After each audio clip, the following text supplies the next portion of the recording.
Okay, welcome everyone. I think I know most of you, but I'm Brittany. I'm the director of the Minot-Sleeper Library, and I'm so excited that we are doing this program today with Garlyn of Basic Ingredients and that you've all been able to join us.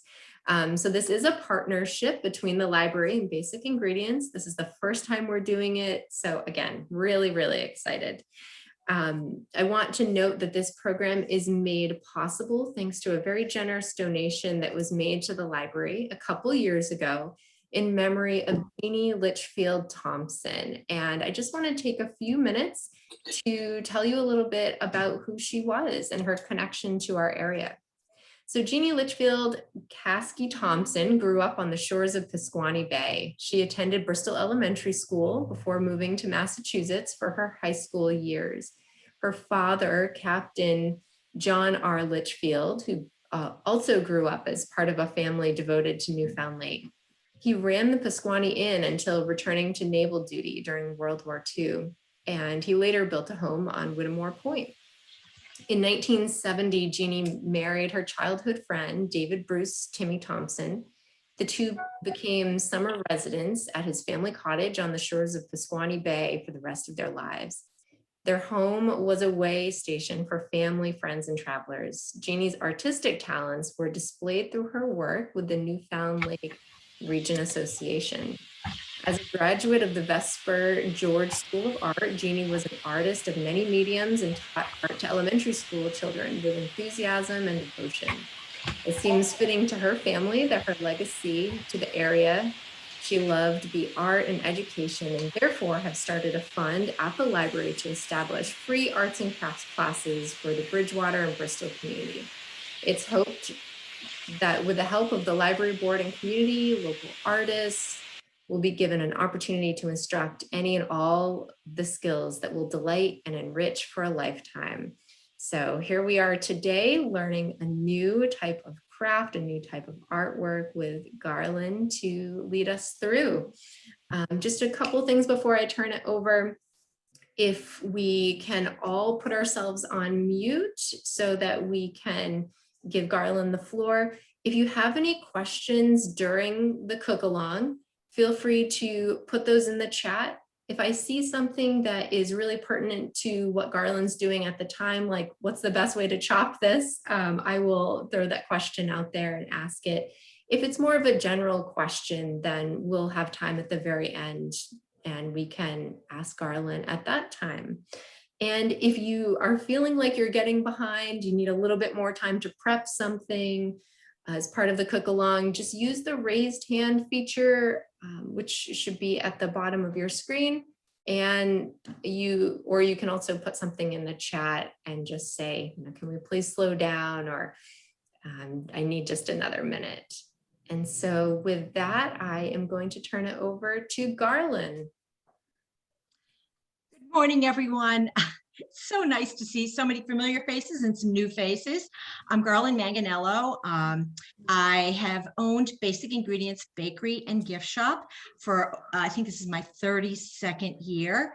I used to be a vacationer here. I was not a full-time resident until 1997 when my husband's career with GE landed us here full-time.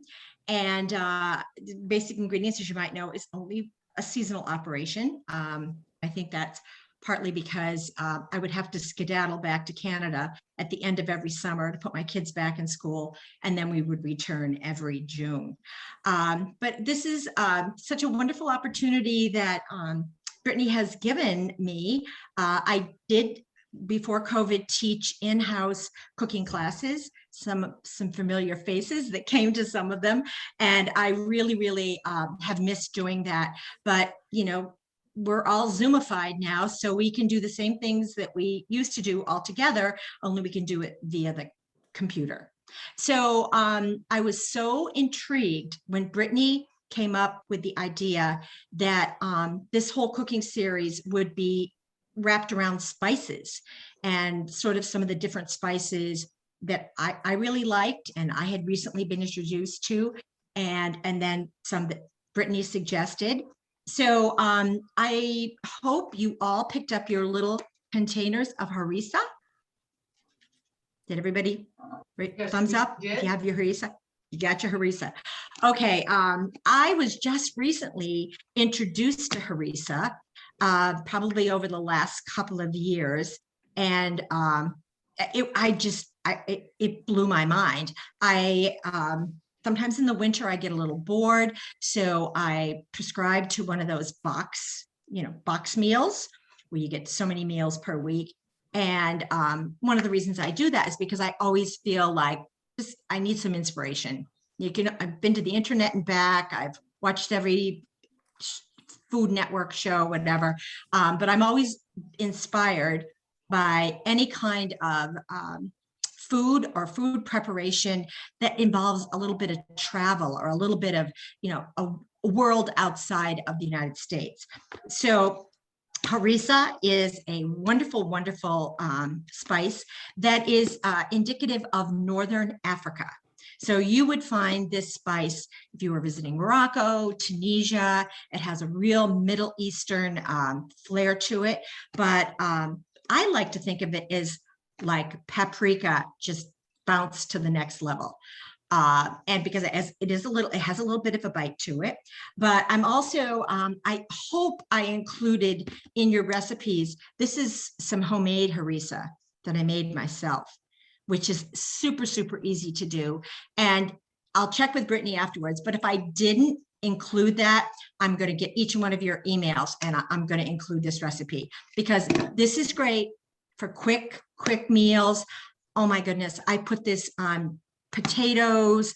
If I'm browning potatoes like on the grill, you can throw this into your tuna fish, your chicken salad. It just has so many wonderful uses. And it, like I said, it kicks up anything that's sort of mundane, whatever, every day. This is the spice you want to use, harissa. And this only takes a minute to make in your microwave. So our recipe that we're going to do today is one that is, it's just so easy, so quick. Like I said, by noontime today, you're going to have your dinner done and then you can go outside and you go hiking or biking or whatever you want to do, gardening, because your dinner is going to be done. And it's a one pan meal. So I'm a big sort of fan of those because there's not a lot of cleanup and whatever. But anyway, I do digress. Let's get started. Everybody had a chance. I didn't realize there was such a variety of chicken thighs out there, but these are pretty meaty. So what I like to do when I'm working with any kind of poultry, I like to brine my poultry. You can brine it the day before, you can brine it a couple of hours before you're going to use it. And what the brining does, it helps the chicken retain moisture. So what I did, when I got up very early this morning to go work in the bakery before I came over here, is I took my chicken thighs, took them out of the package, brined them with salt and pepper. You could also wet brine, but I'm now become a big fan of dry brining because I've tried everything. And then I made sure that it sat out and I kept patting it like whatever, whenever I was coming back and forth. You want to make sure your chicken thighs are really dry. And that's how you're going to get your crispy skin. And it's going to brown up nicely. Otherwise, we all know what it's like when there's too much moisture in the chicken, it just sort of seeps out and you end up with like a stewed chicken. And in this dish, that's not what you want. So I think you can see over here, that's going to be our camera that's going to show you what we're doing in the pan. So we're going to brown our chicken thighs. Now, sometimes, most of the time, I use olive oil, but for this recipe, I'm using vegetable oil. And there's a reason for that. Vegetable oil has the least amount of water in it. So once again, that's going to help with the crisp. So I'm just going to go over here. We're going to lightly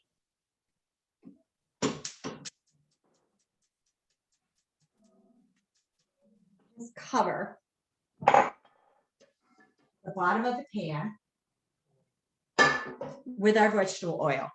So one of the important things that you need to know, we're going to let that heat up just before it starts to smoke. We're going to put the chicken thighs in, is that you want to have a big enough surface so that your chicken thighs are not crowded, because we all know when we crowd things in there, things don't brown properly. And I think it's really important that we get a nice crispy skin on this chicken. Once again, it's going to enhance not only the look of it, but it's also going to enhance the flavor. So has everybody got their pans going? And I wanted to mention this because this is something I've just been reading about lately, and I don't know if anybody's tried it, but have you ever tried to brown chicken in a cold pan? It's a technique that I've been investigating, and I don't know, I haven't quite had the courage to go ahead and try it because it somehow doesn't make sense to me. But one of these days when I have a couple minutes on my hand, I'm probably going to try it because I'm really anxious to see if that works.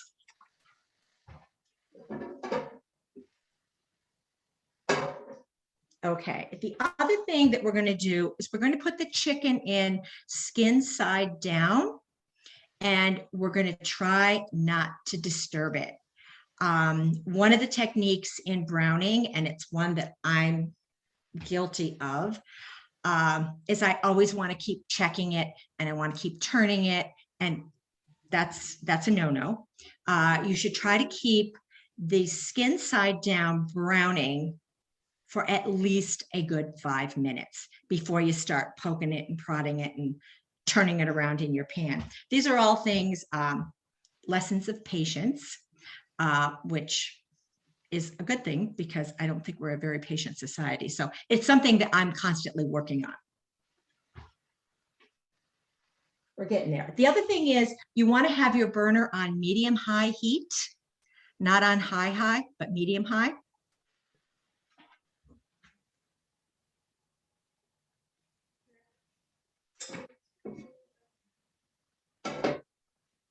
We're almost there. So I'm going to start. You probably have you all prepped? Excuse me, excuse my computer. Have you all prepped your vegetables?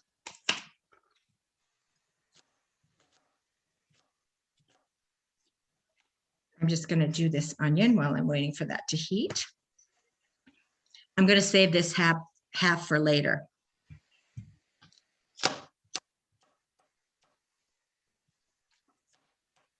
But this recipe is very forgiving, so you don't have to have your onions sliced in any particular manner.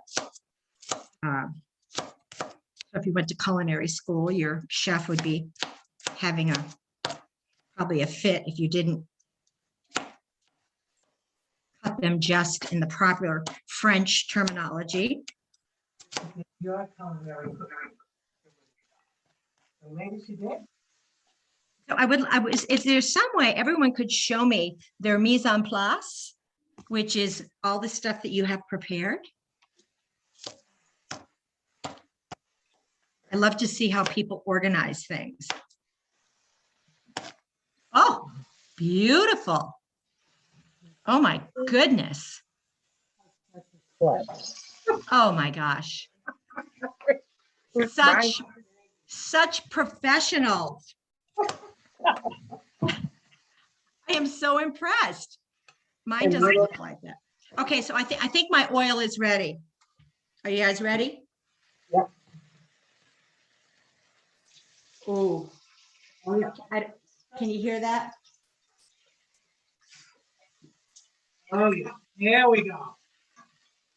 Now we're cooking.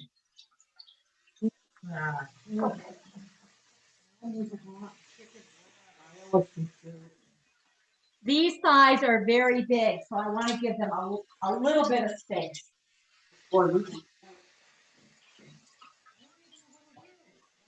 I'm just going to remind everybody, we are working with poultry, And therefore, we have to be extra special careful in our cleanliness and our cleanup. You do not want to ever have some remaining poultry juice or whatever on any other kitchen area or any other surface that you're working on, because you can really, it can be pretty disastrous. So I'm constantly washing, cleaning, sanitizing when I work with poultry. And I think it's a good idea for everyone to remember that.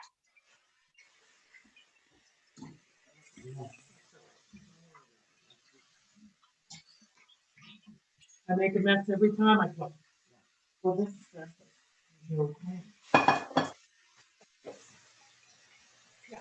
have to clean these every day. Yeah. Somebody have a question? How long are we browning? I'm sorry? So are we able to put all the questions? Yeah. So right now I'm just prepping my onion while I'm being very patient and not bothering my chicken.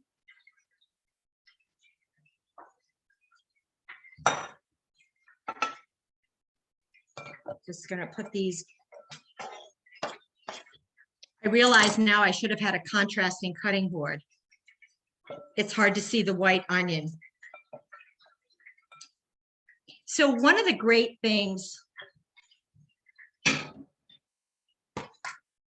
about this time of the year is, oh my gosh, the most wonderful, wonderful things we can get from the farmer's market. We're so blessed to have so many in the area.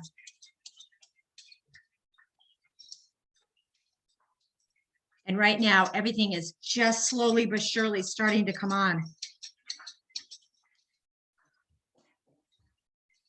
Our season is so short, but oh man, it's so good.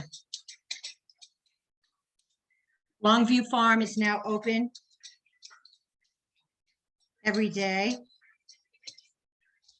I'm not sure about Walker's Farm. I haven't been over there yet. Another gem of the area. Garlyn, I'll ask you a quick question as you're doing that carrot. I'm curious, what are a couple ingredients that you think you absolutely should be buying fresh? It makes a world of difference to buy them local, buy fresh rather than at the grocery store. Tomatoes. That's my, oh my gosh, yeah. Oh. And right now, I know at Longview Farm, I've been getting the grape tomatoes, or excuse me, cherry tomatoes. They're like little heirloom ones. They're beautifully colored. Oh, and they are so sweet. Oh my goodness. And of course, it's a long way off. It's not till maybe end of July, beginning of August for corn. And any kind of greens. Oh my gosh. All the different lettuces and yeah, this is my time of the year.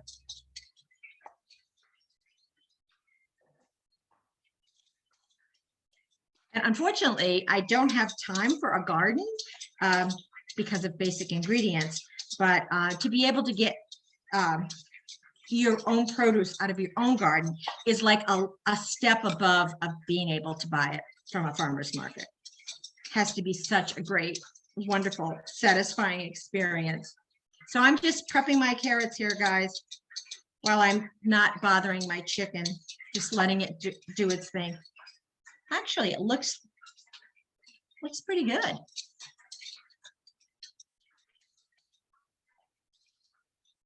So as far as cutting your carrots, I mean, really, once again, this is the kind of recipe that is so forgiving. So, for example, you look in your refrigerator and you open up the crisper drawer, and all you have are baby carrots. Guess what? You can use those. Just throw those in. So, like, oh my gosh, I don't need to go to the store and get more carrots. In fact, this recipe is really good for when things are going a little south. you know, they're not looking so good, you can give them a refresh by throwing them in this dish. Garlyn, got a question for you. Sure. This chicken, when we turn it, do we we brown the turn it. other side? Do we turn it over in the same pan? Yes, sir. Yep. Okay. I'm going to give mine a peek. After, oh, okay, she's looking ahead. You Oh, can- yeah. Go ahead. I don't know how yours is looking, but mine is looking very good. So I'm cutting my carrot pieces into sort of little rectangles. You can cut it into coins, which is the more probably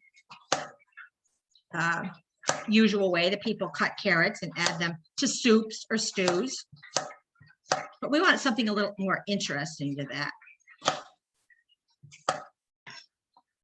Like I said, if you've got, if you've been to culinary school and you've served under a French chef, then you're going to a whole, they have names for all the different cuts and slices. We're going to call ours interesting.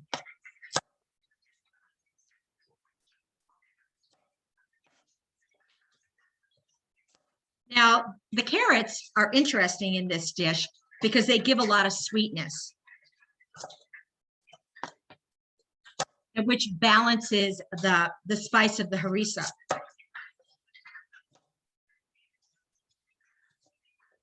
So it's sort of a perfect dish. You've got spicy, you've got sweet.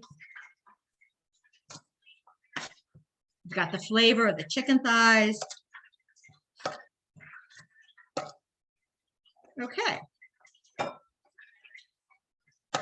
Now, what I like to do when I'm preparing vegetables, especially, this is sort of hard to see, especially if the vegetables are going to be going into the dish at the same time, is I just like to gather them all in a bowl.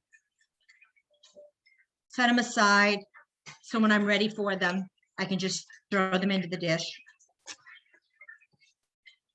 I'm a really messy cook, so this just sort of keeps me on the straight and narrow. Okay, guys, I'm gonna go check the chicken. Oh, beautiful. Can you see the brown on the skin?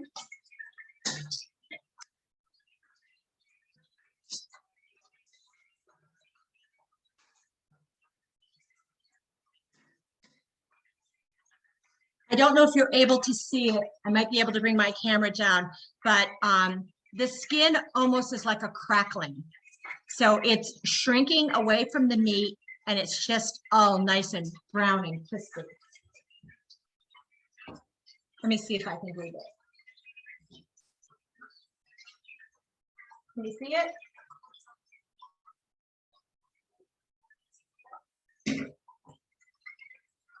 So another really great tool that I absolutely love, and I've become so dependent on, is it's called a ThermaPen. You can see it. It's an instant read thermometer. It's perfect for grilling. It's perfect for just getting a real quick temp on your meat or whatever you have. I use it actually for bread baking. When I make like a large loaf of sourdough bread, I like to know that the internal temp is at about 200 degrees, because even though the bread may look like it's done on the outside, sometimes it's not. So this is great. You can sort of stick it in where it doesn't ruin the beauty of your loaf of bread, but it's an absolute must for grilling, I think, just to keep things safe and know that you're not pulling your meat out too soon or whatever. I mean, you can do the old, I've seen people do that with the finger, but this is a little safer. As long as you keep it sanitized, it's good. So I'm going to temp the chicken because it should be at about 165 before we're going to take it off, tent it, and do our vegetables.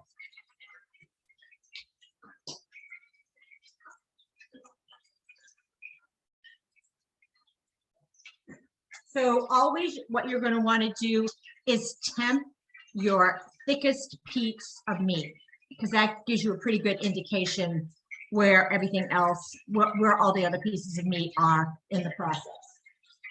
And these are really fat thighs.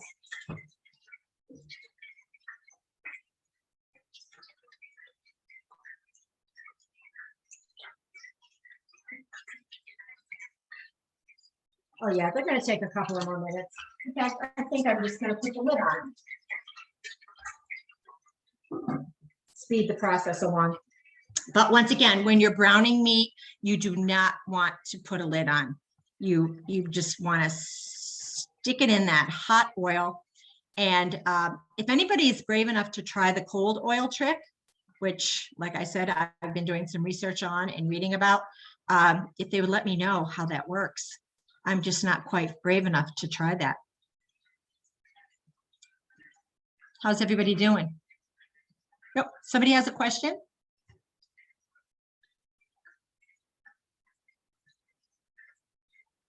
Oh, she's not unmuted, but she had her hand up. Sorry. So what have you read about cold oil browning or cooking? I've been doing some research. I've read a couple of articles about it, that it actually is a better way to brown your chicken. So you just put the oil in, then just put the chicken in, and then do what you do now. And then crank up the heat and keep the heat at medium. Ah, I don't know. I'll get brave enough someday to try it. yeah. Well, it would be faster. Well, I know, but don't you love right now the sound of the chicken and the smell and whatever? I'm impatient. I probably couldn't wait Yeah, for well, that. yeah, not very traditional, right? Right. But I really do like researching Oh, yeah. non-traditional ways of doing Sure. things. Yep. Thanks. Fun. It's just, keeps the old brain ticking. Does someone else have a question? I think I saw someone else come off mute for a minute.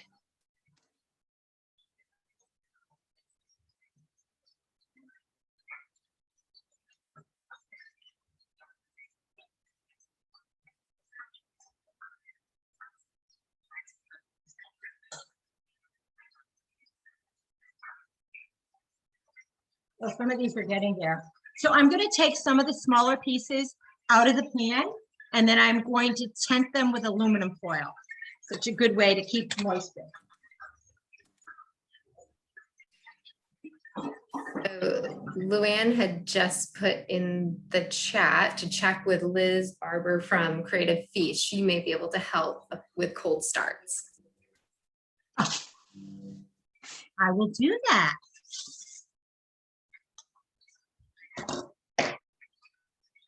I'm always in for a good food read.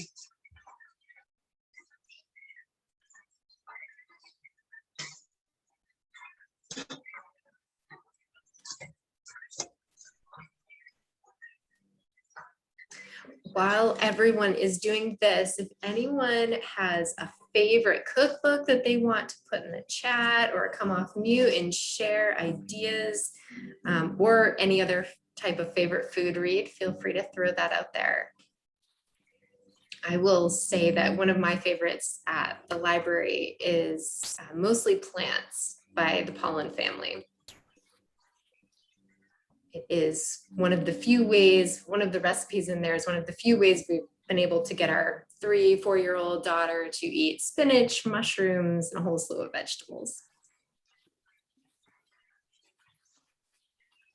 Question?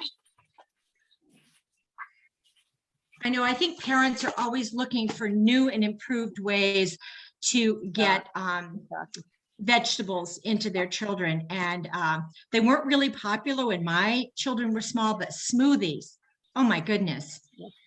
Kale and spinach, and you can just get so many great ingredients without that sugary component. At least most kids will. I don't know, but like I said, they weren't that popular when my kids were little, but very, very lucky. My kids ate everything and they loved everything. So I think we have one person with their hand up. Did you want to chime in? I just wondered what temperature you're going to check this chicken while it's cooking. What temperature is okay with you? 165. Thank you. Yeah, because when we put it in the oven, we're going to want it to temp up to 175. So we can get it close to 165. But I forgot to cover my chicken.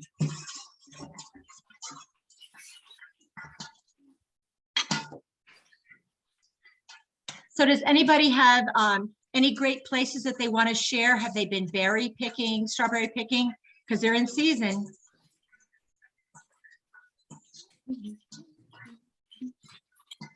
Or any place where they get their strawberries? Longview Farm in Plymouth has tons of berries right now. I know. I've been following their Instagram posts.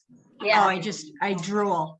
And the Nourish food truck there is using them. I think you said he was making a strawberry cardamom panna cotta. I read that. It made me drool. I had some sort of cauliflower taquito the other day. It was unbelievably good. Yeah, they do a good job up there. I'm very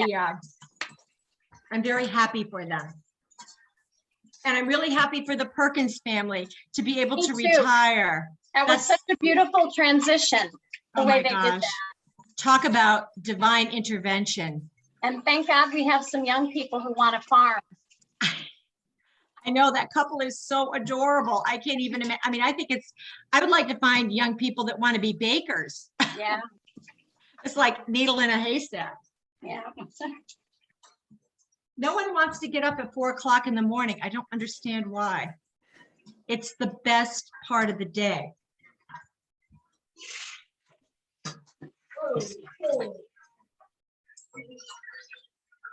Okay.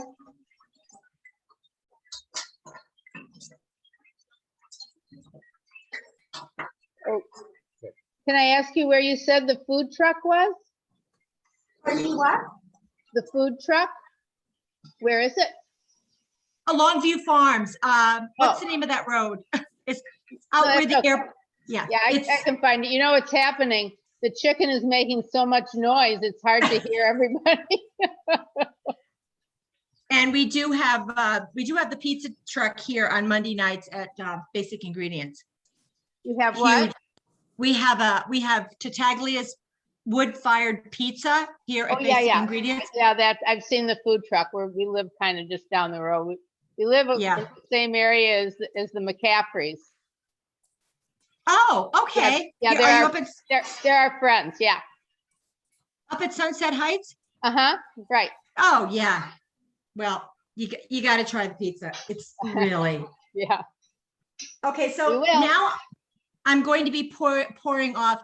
So that chicken was nice and fatty because it had the skin on it. So I'm going to be pouring off all but about 1 tablespoon. Don't we have to do the second batch? Or Well, I've already. You've done both? I've done both. I had a big enough pan. I was able to. Done that. Well, go ahead. Work at your own pace.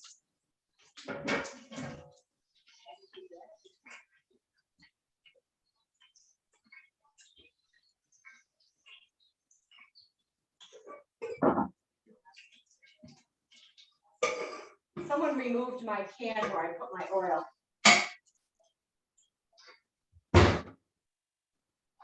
So I don't know if you can see in the pan are lots of remnants of the chicken.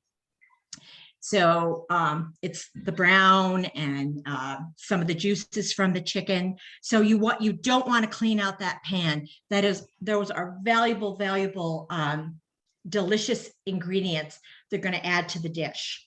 So what we're going to do now is we're going to take our little bundle of carrots and onion and we're going to throw it right into that pan. I had no idea.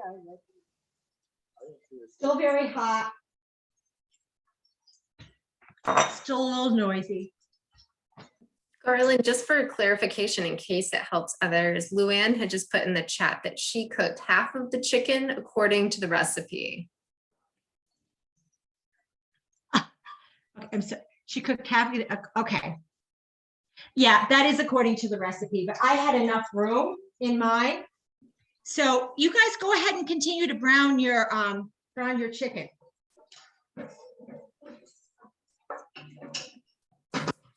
Yeah, I do remember in the recipe it said do it in batches, but I feel like they either had a really small pan or they had a lot more chicken.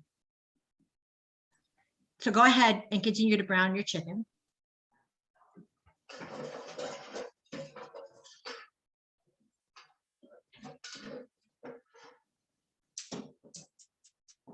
What I'm going to be doing is I'm going to be browning the onion and the carrots and all that beautiful. It's actually called a fond. So that's the remnants of the brown chicken. And like I said, it's something you do not want to throw away. You do not, I mean, I know some people like to clean their pans in between, but this is like one of the most important parts of this dish to get the full flavor of everything that's going into it. And also another thing I like to remind people is flavor as you go. And that's really important because if you get to the end of your dish and it's like not tasting so good, it might be a little blah, at the end is not the time to throw in the salt and the pepper. And also many people are afraid of, and it's a real valid concern to over salt, but I think more people under season than over season. So anyway, we're going to do this. We're going to take some kosher salt.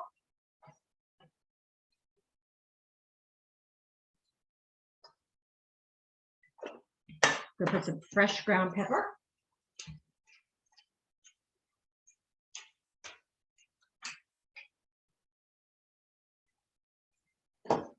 And we're going to cook the vegetables until the onions are translucent.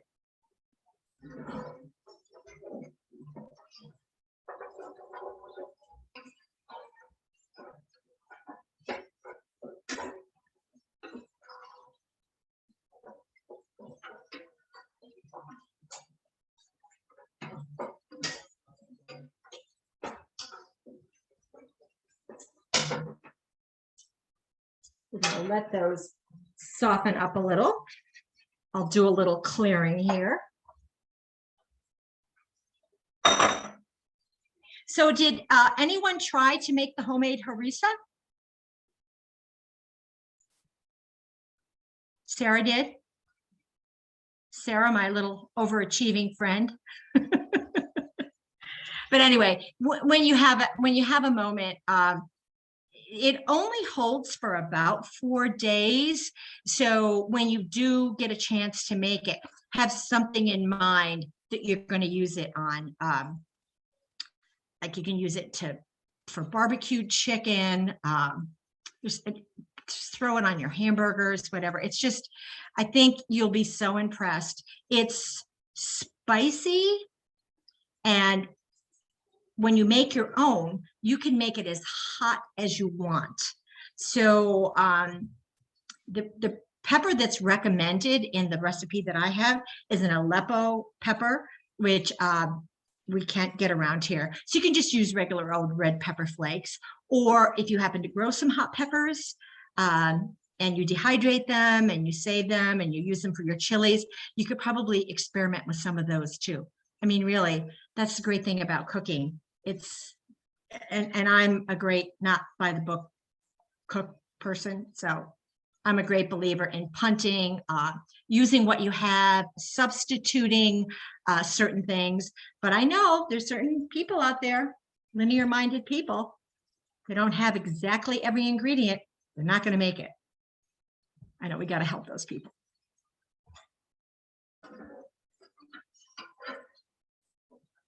Oh boy.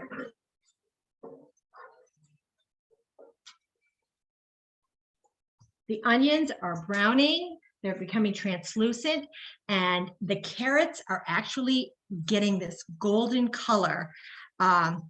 I wish you could really see how beautiful they are. I love vegetables. I love cooked vegetables. Garlyn, we do have a couple questions.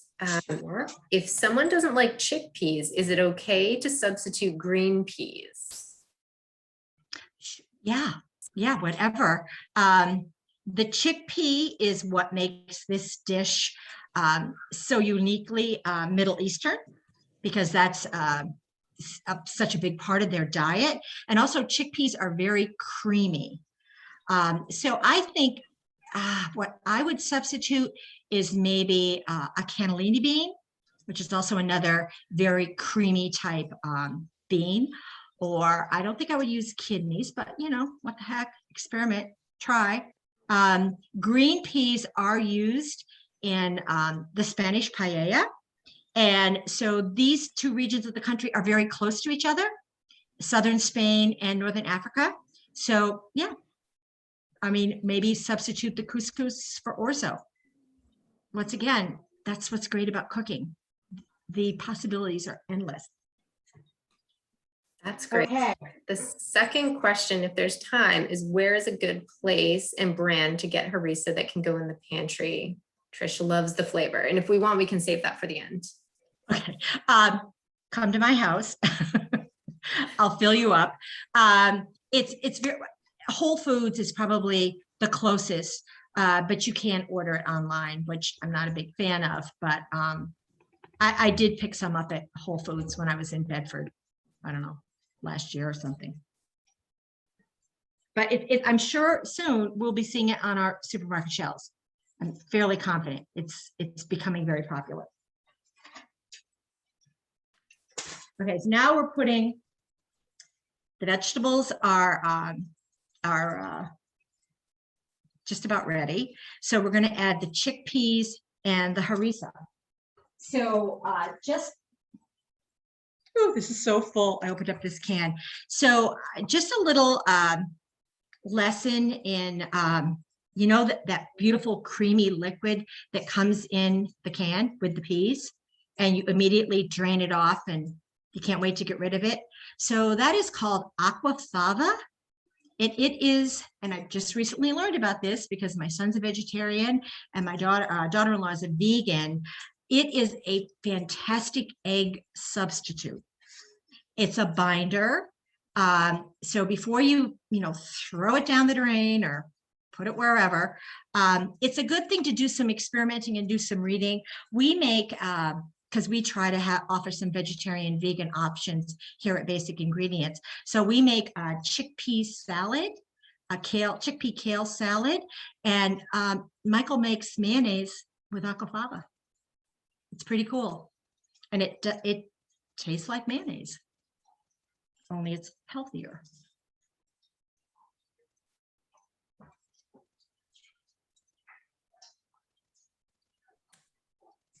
That's a great tip, Garlyn. I did not know that. I know that when we make homemade hummus at home, we reserve some of that and we use that in the blender with the chickpeas when we make our own hummus.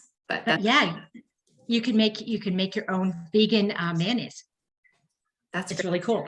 Yeah. I'll also throw out there that Karen just shared that she saw harissa at Market Basket the other day. So for any shops there. Which one, Chilton or Plymouth? She had Plymouth. Oh, I was just there. I didn't see it. And I'm always scoping that spice aisle.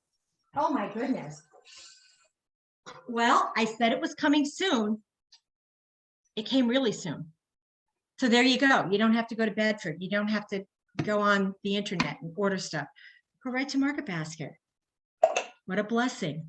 So I'm going to use 2 tablespoons of I'm going to use the homemade harissa, but you use your spices to add to your dish.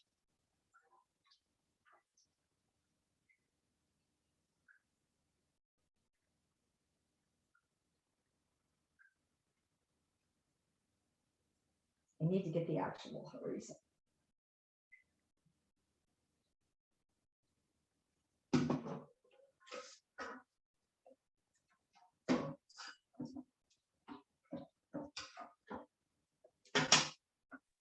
Can I ask you a question about the harissa? Sure. So, there are two of us here and we got two little bottles. Thank Yeah. you very much. So, for one recipe of 8 chicken pieces, is when it says to put the harissa in, do you put both of those bottles or just one? I think the recipe calls for 2 tablespoons. Right, and is that, And that was for 8. Yeah, that was a lot okay, of so is chicken one breast. of those bottles 1 tablespoon or is that? No, I'm pretty sure, I forget how many ounces they are. Oh, my brain. But just measure them out. But Okay. you want to save a little extra harissa for Yeah. garnishing the top. Okay, I would think it's, each one is 2 tablespoons, but I don't know. I'll check it. Thanks. I know, I can't remember, I'm sorry. So we're gonna add the couscous. So couscous is, once again, very indicative of the Mid-East. So this is one of the fastest cooking grains. So you're gonna be a little nervous about it, like cooking too fast or drying out or whatever.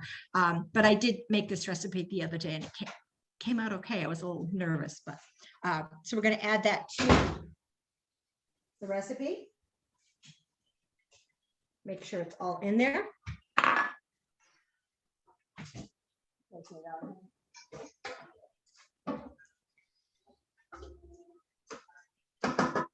We're going to take our chicken thighs and lay them on top.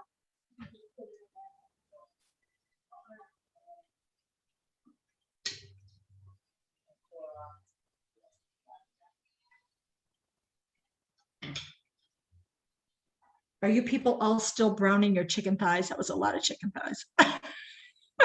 Maybe you can save them and throw them on the grill later. I know I looked at that and said like, oh, 8. See, my brain looks at that number and said, oh, that's way too many. So I cut in half.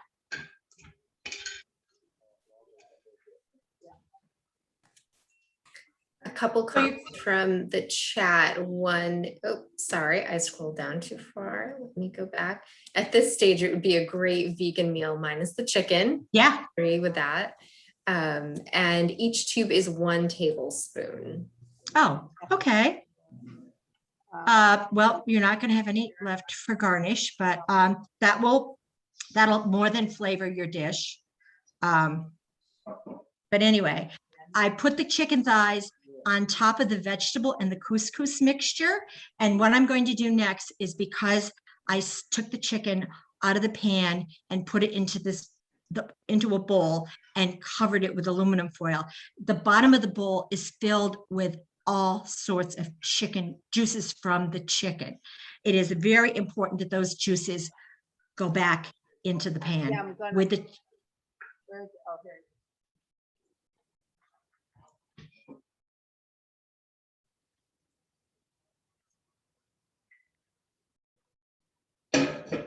So everyone, please remember, this recipe is extremely forgiving. And so if you don't if you don't feel confident that you have enough harissa, I would say take a little paprika, take maybe a little shaker of red pepper flakes and add those to the dish. But right now we're going to put the lid onto the oven safe pan, and I'm going to put it into my oven.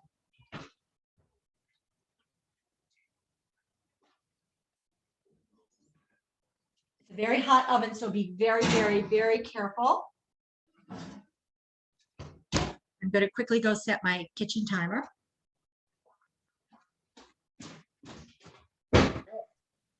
Garlyn, what about the water? Hold on for just 1 moment. We put in the water. I'm back. Adding the water. Oh, I forgot the water, and it's right here. We're adding it. Thank you, Sarah. Yes. You know what? I'm not going to add as much as the recipe calls for, because when I made the recipe today, it was a lot juicier than when I made it the other day. So I'm not going to put in as much.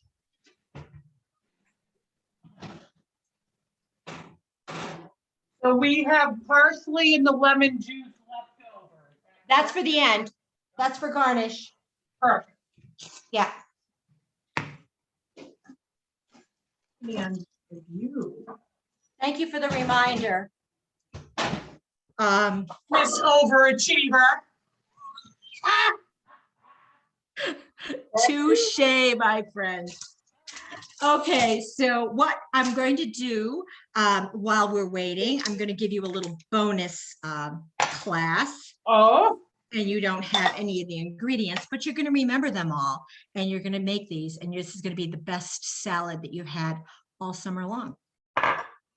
So what I would serve with this is this little salad that I make all the time. And it's sort of has a Mediterranean flair to it. And it's usually one of these salads. You see it. So I have half of an English cucumber. You can just use a regular cucumber. That's happens to be what I happen to have in my larder today. So let me find my little paring knife. So I'm going to take the cucumber, and I'm not going to completely take the skin off. I'm just going to just like to leave a little bit of green on there. And you'll see why in a minute.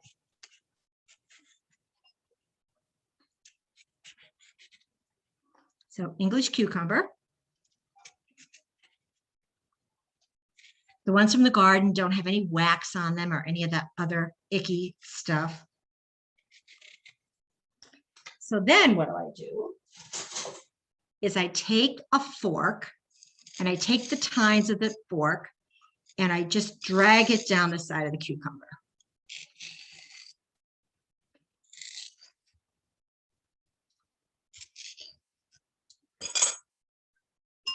This is my compost. I don't know if any of you, when you're working with vegetables, like to keep your debris all in one spot.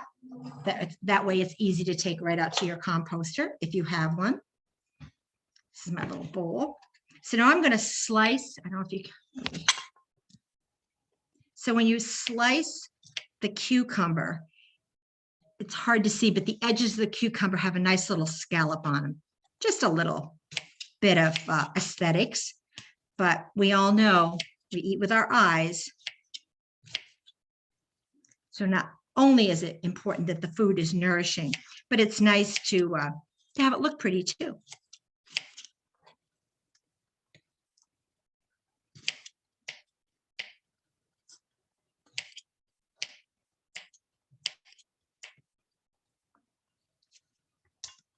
How's everybody doing? Did everybody get their chicken all browned? And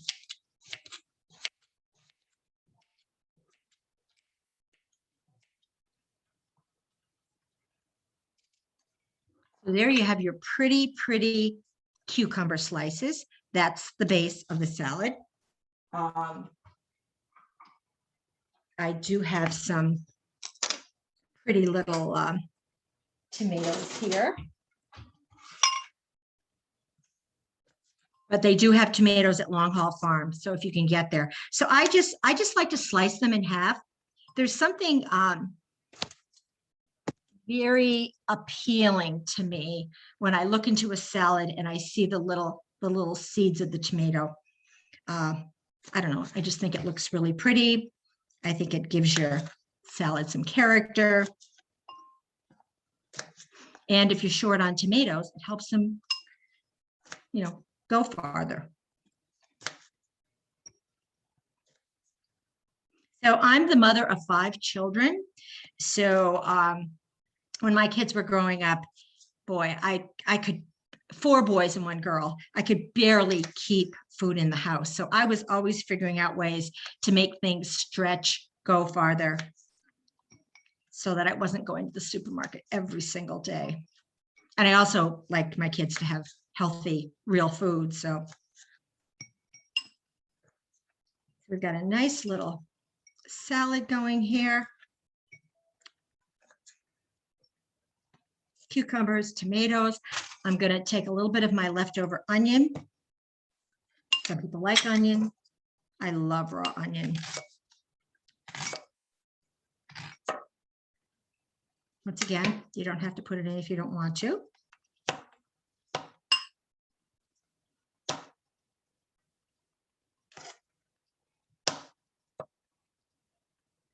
But I think it's a nice little addition to any salad.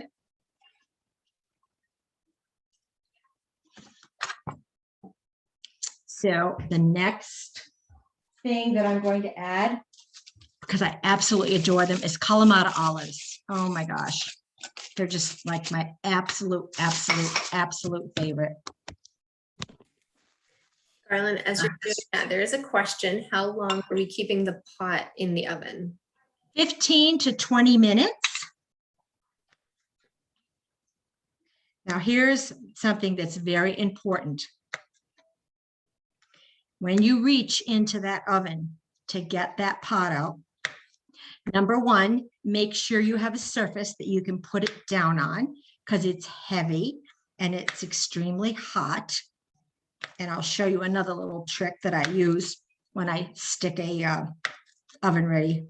So can you see how pretty this is? It's red, black, white.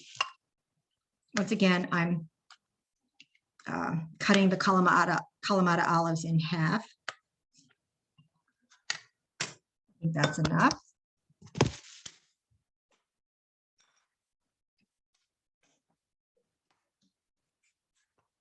So here's my secret little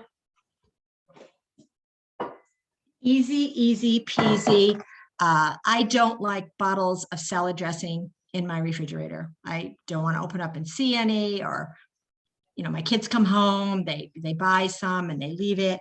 So this is like my go-to salad dressing that my very Italian mother-in-law taught me years and years and years ago. It is quick, it's easy, it's light, and yeah, I think you're gonna like it.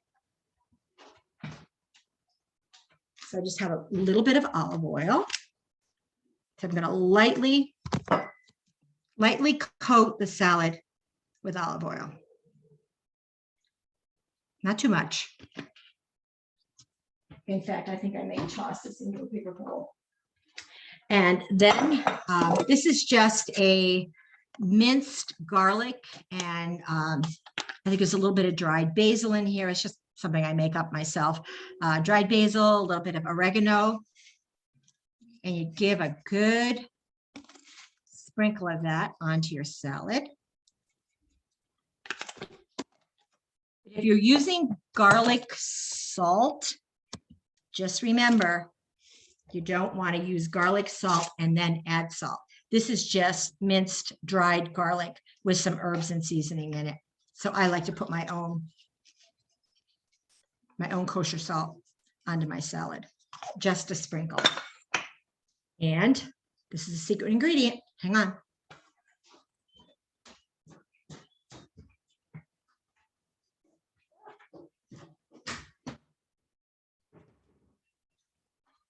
You're not going to want to use much, but just a sprinkle. Just regular old white sugar, but not a lot, because you don't want to. It just sort of heightens the flavor of the tomatoes. And my new favorite vinegar, because I'm also a little bit of a vinegar person, is I like to use, and this is, my taste change and whatever, but white balsamic vinegar. It's just the best. I got this at Market Basket. So I lightly drizzle that on to the salad.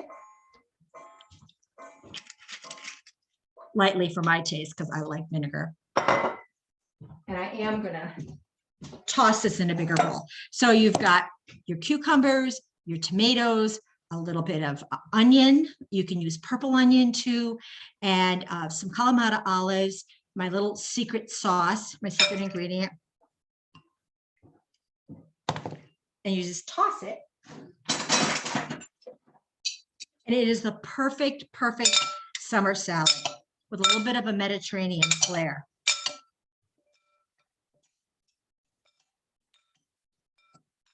And I don't have a recipe for this. but I will send you the ingredients if you got a little lost in the whole thing. But it is the best salad dressing. Take all those bottles of salad dressings that are in your refrigerator, throw them out. Well, don't throw them out, but use them up. And this will be your favorite go-to summer salad dressing. Okay, let's. Sharing that, Garland. Diane also suggested feta would be good for us too. And it's funny you should say that, because I do happen to have, this is my other new favorite. I buy the vegan feta. It's by Deo, and that is an excellent ingredient to add to this. I think if I open up my refrigerator now and try to look for it, we might be here for a couple of days. But yeah, I absolutely, and especially if you see any of the vegan or the plant-based cheese options at any of the supermarkets around, they melt beautifully. It's not like the old days when things were just, oh my gosh, they were awful. They didn't melt. They just stuck on the top of whatever you put them on. But I've been using that. I've been using that on pizzas. So when I have my Pizza Friday, which some of you might have seen, it works. It makes a beautiful, beautiful Greek pizza. But yeah, feta, salty, yummy. Okay, let me just check the time, see how we're doing on our chicken. I'll move some dirty dishes out of the way.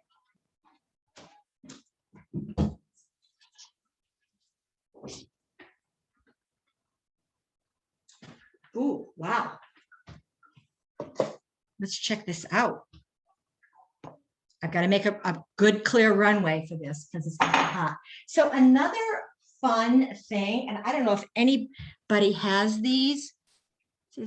Yeah, these are, so one of my cooking class students gave these to me. So these are perfect for fitting onto a pan with a handle that has to come out of the oven and go to your stovetop or whatever. So these are great little things. Once I put them on the pan, I'll show them to you. But if you ever happen to be in the market, they're great.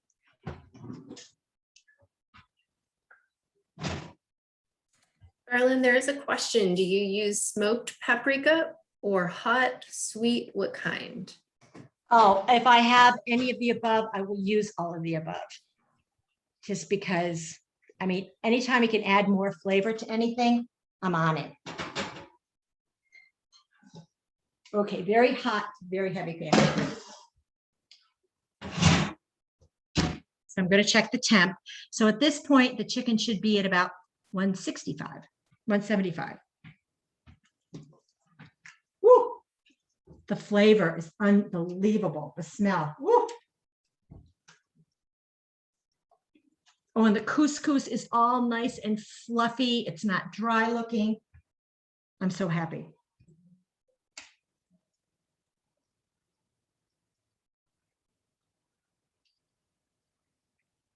Wow. These are temping out, guys.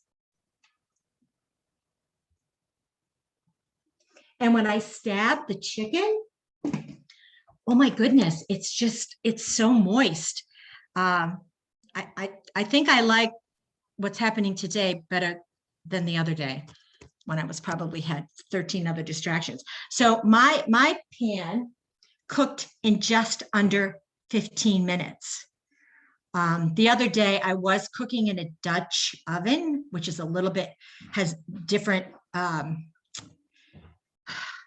tendencies because of just the way a Dutch oven is constructed. So I would recommend, which I will make this dish again, I would definitely use a skillet. I think the skillet, it gave a chance for everything to sort of spread out and not be so crowded. So, hey, I can always learn things. So now you want to be very careful, put your little handle on there, and we're going to garnish it.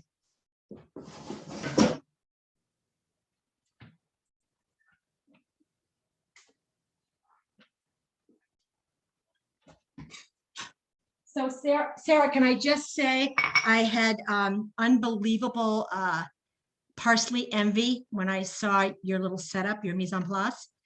I saw that parsley and it looked, I forgot to get some flat parsley. So I had to go to my little herb pot that I have out on my back deck. So I'm using curly parsley, but I'm a big fan of flat parsley. But for today, we're using this for a garnish, so I'll just have to get over it or drive over to Sarah's house and get some of that good looking flat parsley that I saw.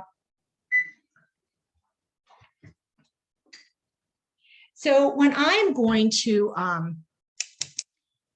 chop herbs, fresh herbs, this is, I don't even know where I learned how to do this, but if you are not adept at really good knife skills, of which I'm not, this is how, can you see? I've got regular old kitchen shears.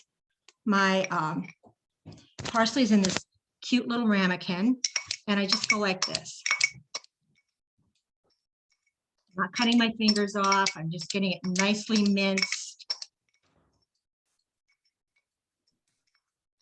That is such a great tip, Garlyn. I feel like so often when I'm chopping cilantro, so much of it sticks to my fingers and it just goes down the drain. This is the perfect trick for cilantro. I'm a big cilantro fan, and I know a lot of people aren't, but yes, this is solved. Yeah. Oh, I'm so glad. If there was just one tip today to help somebody, that's going to make me happy.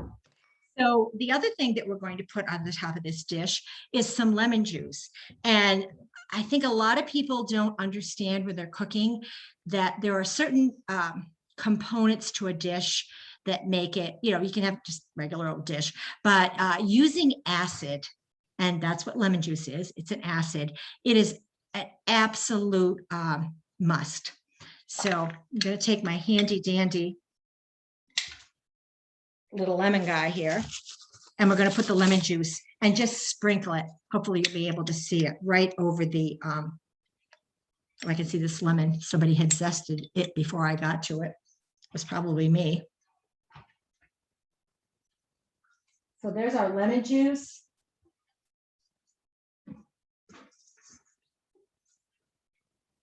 I wish you could see how happy I am.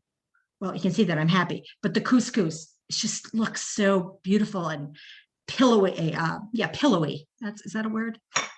Little wheat pillows.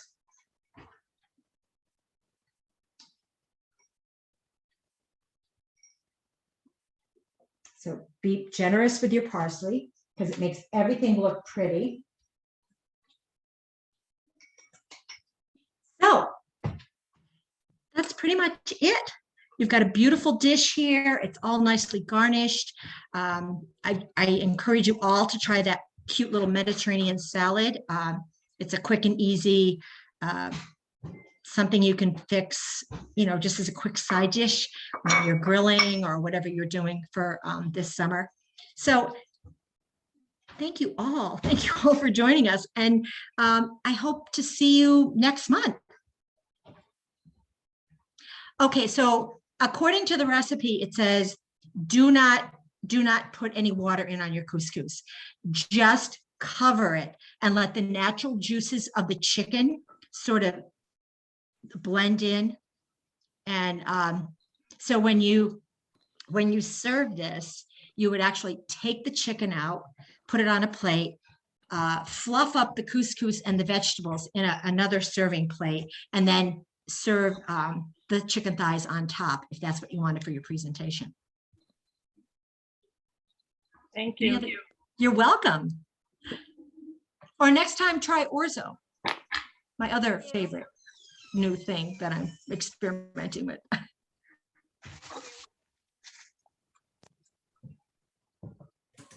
Okay, thank you all for joining. This has been really wonderful. Thank you so much, Garlyn.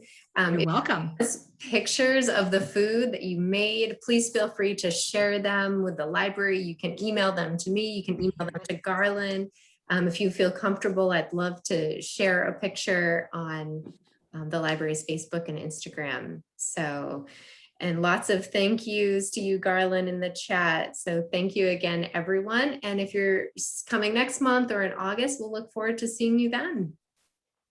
Thanks, Garlyn. That was great. Oh, thank you. I always enjoy my love of cooking, sharing it. It's just, Spreading the love. Yeah. Says you. You do a good job. Thanks. Thank you. Thank you, Thank Garlyn. you.